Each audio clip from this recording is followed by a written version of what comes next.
student. Today I will teach you dimension and dimensional analysis. Dimensional analysis. इस में हम क्या क्या पढ़ सकते हैं? डायमेंशन किसे कहते हैं? क्या है dimension? Dimension of fundamental physical quantity. Physical quantity की डायमेंशन को हम कैसे रिप्रेजेंट करते हैं? डायमेंशनल फार्मूला क्या है? डायमेंशनल इक्वेशन किसको कहते हैं? कैटेगरी ऑफ फिजिकल क्वांटिटी कौन कौन से हैं? एप्लीकेशन ऑफ डायमेंशनल एनालिसिस में 3 एप्लीकेशन होते हैं। पहला है conversion of unit from one system to another system. एक यूनिट को वन सिस्टम से दूसरे सिस्टम में कैसे कन्वर्ट करते हैं। कोई फिजिकल रिलेशन है तो वह सही है या गलत, उसकी चेक हम डायमेंशन की मदद से करते हैं। कोई रिलेशन फिजिकल डिराइव करना है तो हम डायमेंशन की मदद से डिराइव कर सकते हैं। और last one is the limit of dimension. Dimension की सीमाएं क्या है जिससे आगे फिर वहां पर डायमेंशन का यूज नहीं होता है। तो आइए सबसे पहले हम देखते हैं dimension. What is the dimension? The dimension of a physical quantity are the powers to which the fundamental quantity must be raised to represent that physical quantity. किसी भी फिजिकल क्वांटिटी की डायमेंशन हम उसको कहते हैं कि जो उसमें फंडामेंटल यूनिट्स हैं, जो क्वांटिटीज हैं, उनके ऊपर कितना पावर दिया गया, क्या पावर रेज किया गया। जैसे मान लीजिए हम एग्जांपल देते हैं स्पीड। हम सभी जानते हैं कि स्पीड की जो फॉर्मूला होती है वह है डिस्टेंस बटा टाइम। डिस्टेंस को हम एल से, डायमेंशन में हम एल से डिनोट करते हैं और टाइम को टी से डिनोट करते हैं।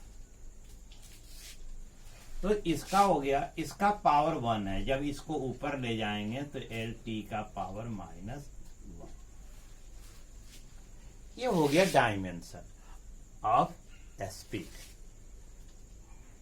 इसी तरह अन्य फिजिकल रिलेशन का, जो अन्य फिजिकल क्वांटिटीज है, डिराइव फिजिकल क्वांटिटीज है, उनका हम डायमेंशन इस तरीके से लिख सकते हैं। जैसे एक और आपको एग्जांपल देते हैं, एक्सीलरेशन।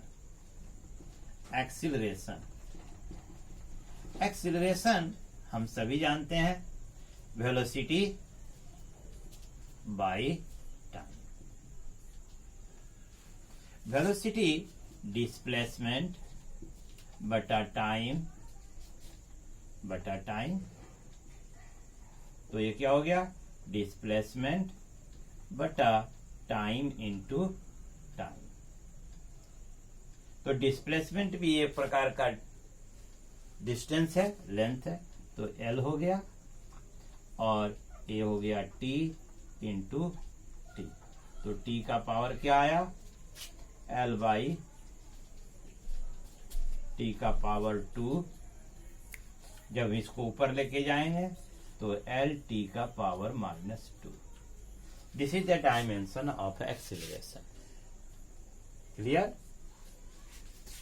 अब आते हैं dimension of physical fundamental physical quantities.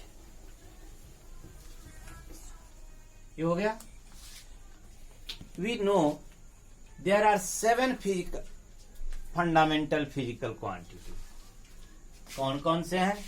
Length, mass, time, temperature, thermodynamics temperature, electric current, और क्या है? मोल, intensity, that is amount of substance, intensity of the luminous object. तो डायमेंशन ऑफ फंडामेंटल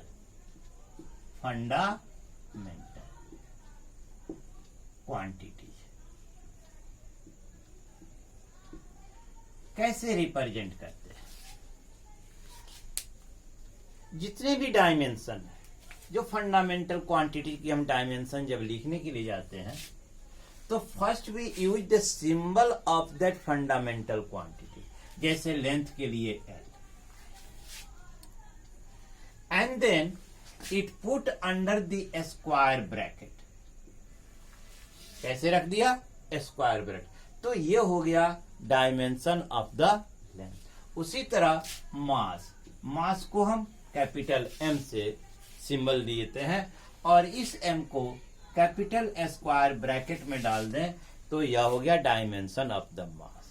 उसी तरह टाइम को हम कैपिटल टी से denote करते हैं. यह सिंबल है टाइम का डायमेंशनल वे में, और इसे हम पुट कर दें स्क्वायर ब्रैकेट में. उसी तरह इलेक्ट्रिक करंट, इसकी यूनिट है क्या? एम्पियर. इसे हम A put in the between the square. कहीं कहीं इसकी जगह पे हम जो है I is also denote the current, कहीं कहीं इसका इस्तेमाल हुआ है. उसके बाद लुमिनस इंटेंसिटी है. लुमिनस इंटेंसिटी सी डी, इसको स्क्वायर ब्रैकेट में डाल देते हैं. उसके बाद फिर जो है आपका आता है लास्ट में अमाउंट ऑफ द सब्सटेंस, ये इसको हम मोल में डाल देते हैं. Amount of substance which is given the symbol by mole and mole put in the square bracket.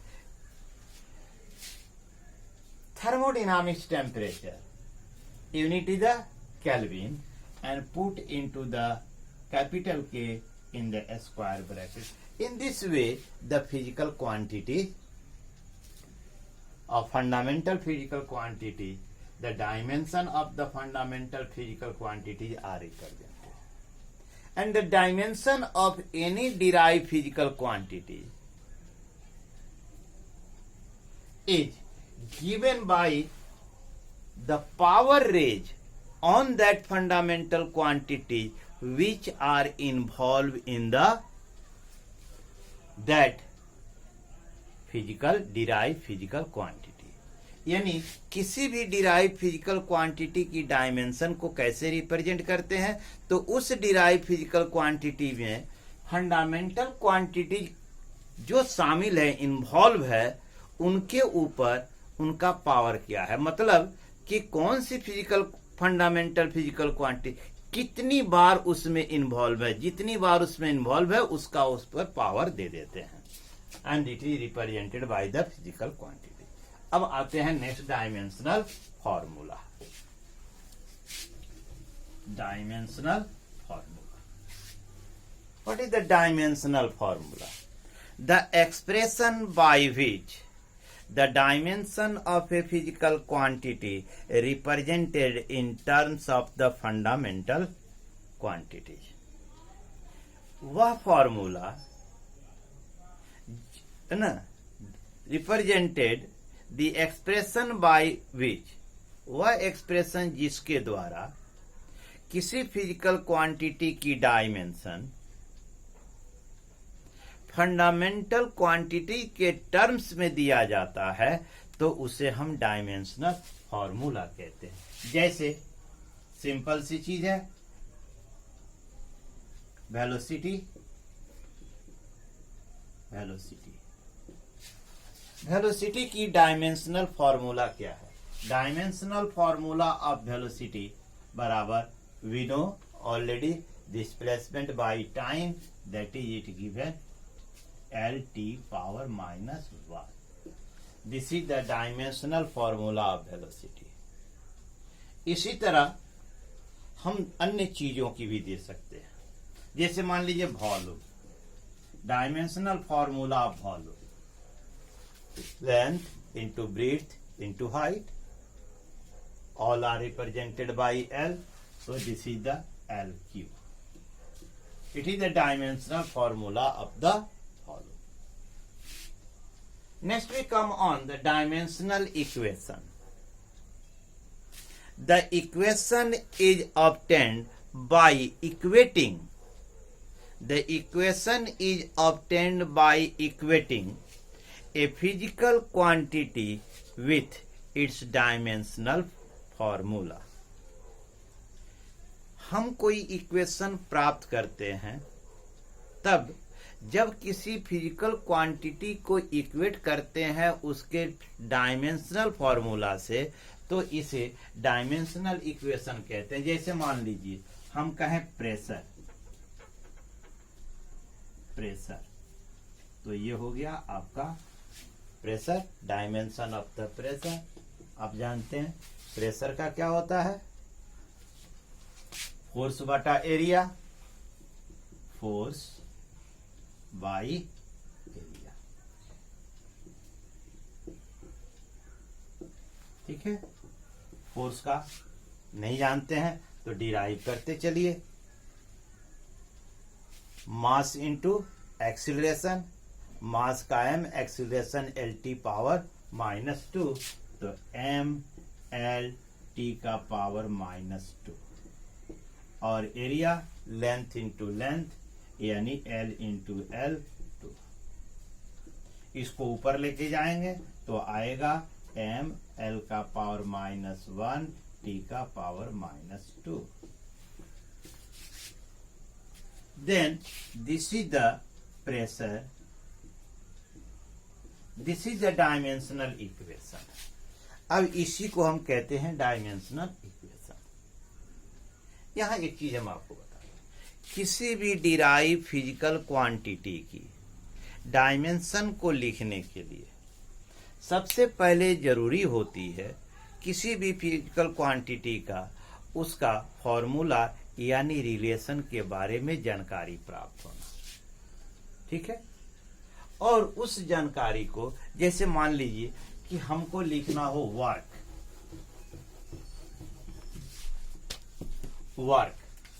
Work की डायमेंशन हमको निकालनी है, तो वर्क बराबर होता है फोर्स इंटू डिस्प्लेसमेंट. ठीक है, तो वर्क यानी work dimension equal to force into displacement. चलिए आगे बढ़ते हैं. फोर्स का हमें नहीं पता है लेकिन फॉर्मूला मालूम है, mass into acceleration, mass into acceleration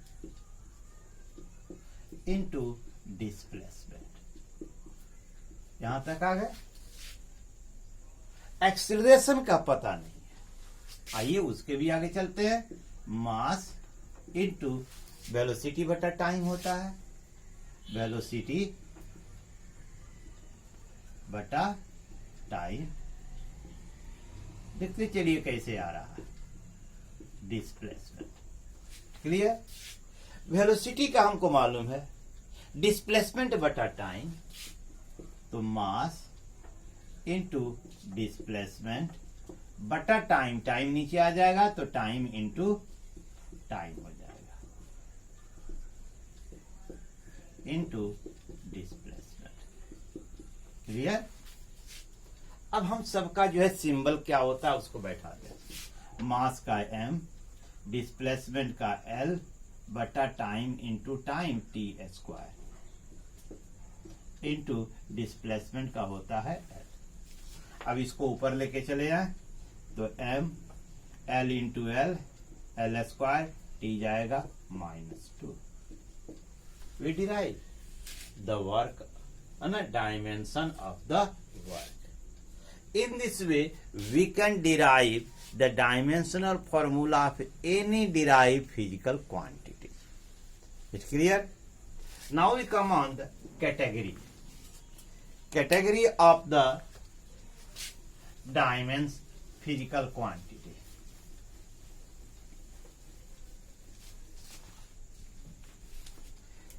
पहला होता है डायमेंशनल कांस्टेंट। डायमेंशनल कांस्टेंट यानी कुछ ऐसे कांस्टेंट हैं जिनका डायमेंशन होता है, उनकी यूनिट्स होती है। जैसे capital G, universal gravitational constant क्या होता है? न्यूटन मीटर स्क्वायर पर केजी स्क्वायर। ठीक है, तो इसकी डायमेंशन होती है। फिर उसी तरह है Planck constant. Planck's constant, universal gravitational constant और द प्लांक कांस्टेंट, इसे हम सिंपली एच से, स्मॉल एच से डिनोट करते हैं। क्लियर? तो ये हो गया डायमेंशनल कांस्टेंट जिनका डायमेंशन होता है। ठीक है, अब जो आता है डायमेंशनल वेरिएबल। डायमेंशनल वेरिएबल्स यानी वे फिजिकल क्वांटिटी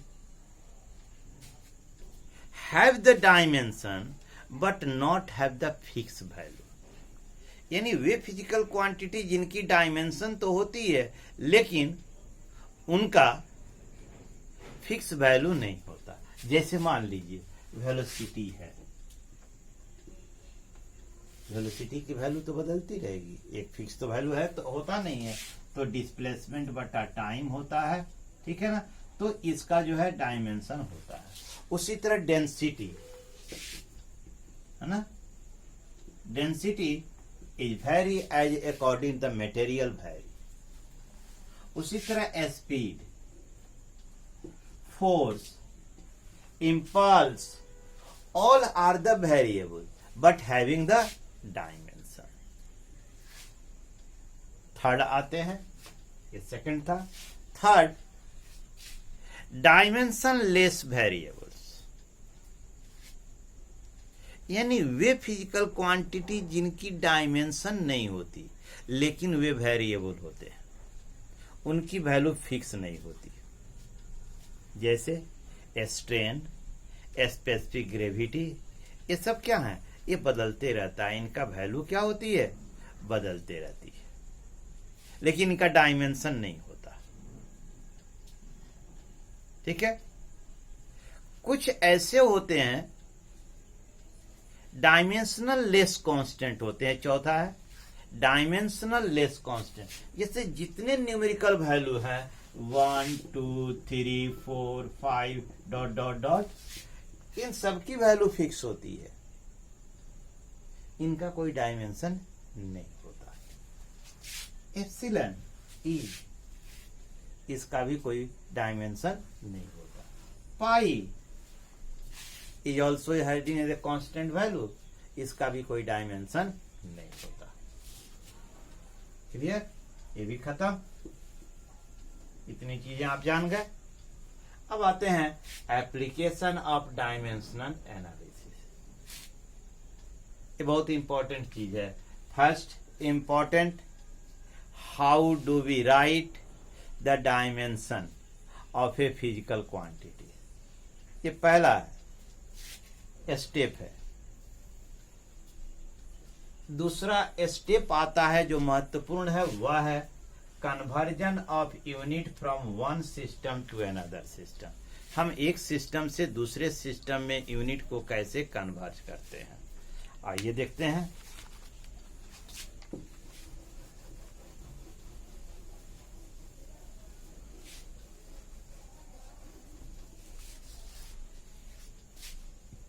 यदि हम मान लें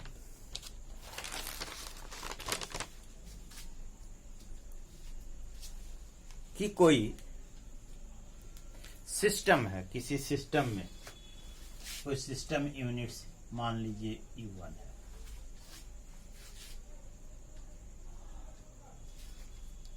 कोई सिस्टम यूनिट्स जो है मान लिया कि U1 है, और साइज ऑफ फंडामेंटल जैसे M1, L1 एंड T1,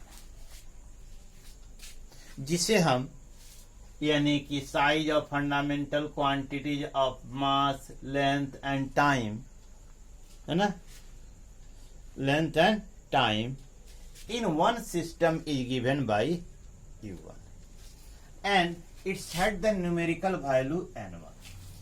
इसकी न्यूमेरिकल वैल्यू क्या है? N1 है। उसी तरह दूसरा कोई सिस्टम है U2 जिसमें size of the M2 fundamental quantity L2 T2, ठीक है। A, B, C are the variables, the powers, variable powers, which are raised on the fundamental quantity. A is the variables which raise as power on the mass. B is also a variable which raise to the power on the length. C is also variable raised to the power on time. तब हम लिख सकते हैं E1 is equal to M1 A L power B T1 power C, ठीक है। उसी तरह U2 is equal to M2 power A L2 power B T2 power C, ठीक है। तब फिजिकल क्वांटिटी जो होगी N1 U1 equal to N2 U2। तो इस तरह यदि हम इसको रिलेट करें तो N1 M1 power A L1 power B L2 power L1 T1 power C बराबर हो गया आपका, ये हो गया N1, ये हो गया N2 power M2 power A L2 power B T2 power C। तब N2 बराबर क्या हो गया? Numerical value in the other system equal to M1 बटा M2 का पावर A L1 बटा L2 का पावर B T1 बटा T2 का power C multiply by N1। Clear? अब इस तरीके से इस फॉर्मूले की सहायता से हम किस यूनिट्स को एक सिस्टम से दूसरे सिस्टम में हम कन्वर्ट कर सकते हैं। अब अगले नेक्स्ट वीडियो में, आज यहीं तक रहेगा, अगले नेक्स्ट वीडियो में हम इस conversion of unit from one system to other system को कुछ एग्जांपल्स के द्वारा देखेंगे। फिर उसके बाद इस बचे हुए दो जो चीजें हैं, check the correctness of physical relation, इसके बारे में चर्चा करेंगे, और डिराइव द फिजिकल रिलेशन उसके बारे में चर्चा करेंगे। थैंक्स।